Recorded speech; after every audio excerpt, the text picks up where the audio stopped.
Hello నేస్తాలు, నేను మీ కథల వెన్నెల. ఈరోజు మీ ముందుకొక మంచి కథతో వచ్చేసాను.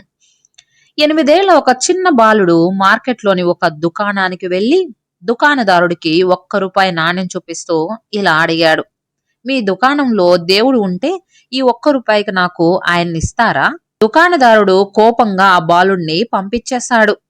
బాలుడు నాణాన్ని తీసుకొని ఒక దుకాణం నుంచి మరొక దుకాణానికి తిరుగుతూ ₹1కి దేవుడు దొరుకుతాడా అని అడుగుతూనే ఉన్నాడు.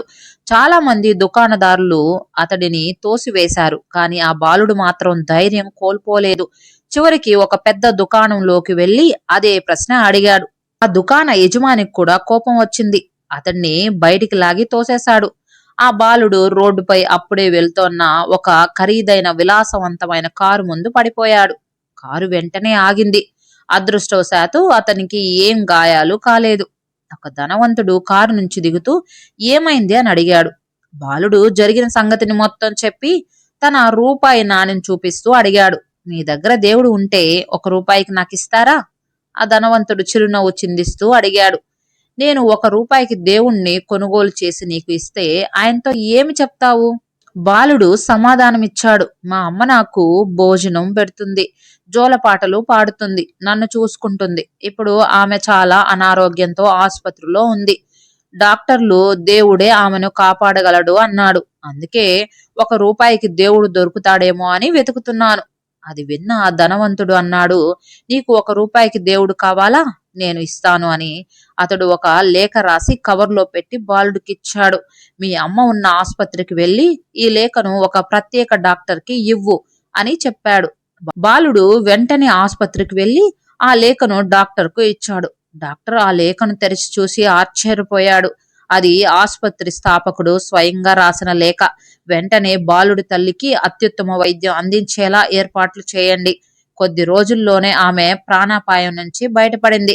కొన్ని రోజుల తర్వాత అదే కారు నుంచి దిగిన ఆ ధనవంతుడు అదే ఆసుపత్రి స్థాపకుడు ముఖ్య వైద్యులతో కలిసి ఆమెను చూడ్డానికి వచ్చాడు. తల్లి ఆసుపత్రి ఖర్చులు ఎలా చెల్లించాలి అని ఆందోళన చెందుతోంది. ఆ ధనవంతుడు ఆమెకు ధైర్యం చెప్పాడు. మీరు ఆందోళన చెందాల్సిన అవసరం లేదు. మీ కుమారుడు ఇప్పటికే మీ చికిత్సకు కావలసిన మొత్తం చెల్లించేశాడు. అది విన్న తల్లి ఆశ్చర్యపోయి తన పక్కన నిద్రిస్తున్న తన కుమారుని చూసింది. ఆయన మరలా అన్నాడు, వైద్య ఖర్చులన్నీ తీర్చిన తర్వాత మిగిలిన మొత్తాన్ని మీ కుమారుడి చదువుకి వినియోగిస్తాను. తల్లి భావోద్వేగానికి లోనై మీరు ఇది ఎందుకు చేస్తున్నారు అని అడిగింది. ఆయన ఇలా సమాధానమిచ్చాడు. మీ కుమారుడికి దేవుడిపై ఉన్న విశ్వాసం, ఆయన ఎక్కడున్నా సంపాదించాలనే సంకల్పమే ఈ సేవకు కారణం. హృదయంలో విశ్వాసం ఉండి దృఢమైన సంకల్పం ఉంటే ₹1కైనా దేవుడు దొరుకుతాడు. నేస్తమా, ఈ కథ యొక్క నీతి తెలుసుకుందామా? హృదయంలో విశ్వాసం ఉండి దృఢమైన సంకల్పం ఉంటే ₹1 కూడా దేవుడు దొరికేస్తాడు. మరి ఈ కథ మీకు నచ్చిందా? అయితే సబ్స్క్రైబ్ చేయండి, లైక్ చేయండి, 10 మందికి షేర్ చేయండి.